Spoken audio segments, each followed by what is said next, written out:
नमस्कार दोस्तों, स्वागत है आप सभी का मेरे YouTube चैनल स्टडी टूल्स में। तो आज के इस क्लास में हम प्रश्नावली 3.1 को शुरू करने जा रहे हैं, जिसका पहले हम बेसिक जानकारी के बारे में बात करेंगे, फिर अगले वीडियो से क्वेश्चन को सॉल्व करेंगे। तो जैसा कि हम जानते हैं कि हमारा एक्सरसाइज नंबर 3 जो तीसरा अध्याय है वह जो है दो चरों वाले रैखिक समीकरण युग्म है। तो पहले हम ये जानते हैं कि ये दो चर वाला रैखिक समीकरण युग्म होता क्या है।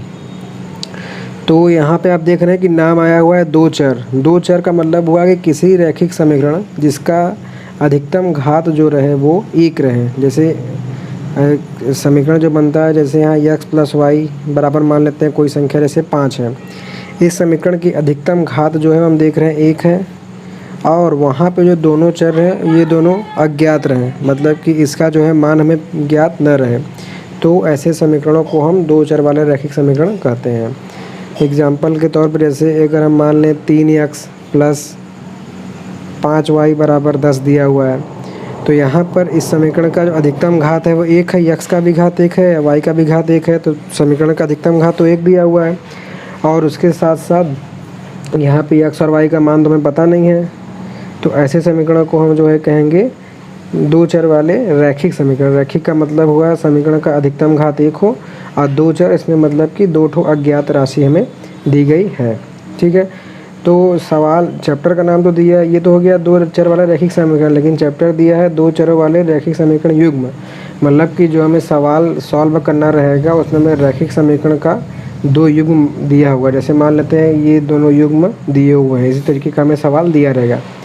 अब क्वेश्चन का टाइप कुछ इस तरीके का रहेगा। मान लीजिए जैसे हम पेंसिल खरीदते हैं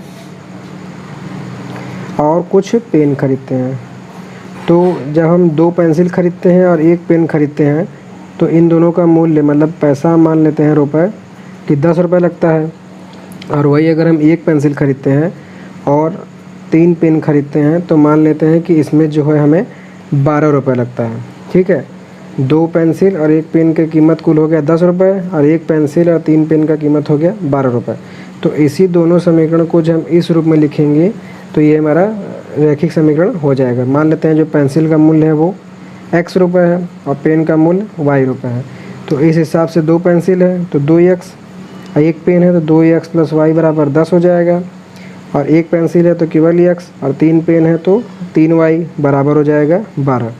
तो दो चर वाले रैखिक समीकरण हो गए। इन दोनों को सॉल्व करके हमें 2 पॉइंट मिलेंगे, जिसको हम ग्राफ पेपर पर दर्शा सकते हैं, जो इस तरीके का रहेगा। वहाँ पॉइंट से मिला के कर लेंगे या तो फिर सॉल्व करेंगे। सॉल्यूशन वाली जो विधि रहेगी मैं आपको क्वेश्चन के माध्यम से ही बताऊँगा, कि उसमें जो क्वेश्चन रहेगा बहुत ज़्यादा कठिन है नहीं, आराम से आप लोग सीख जाएंगे।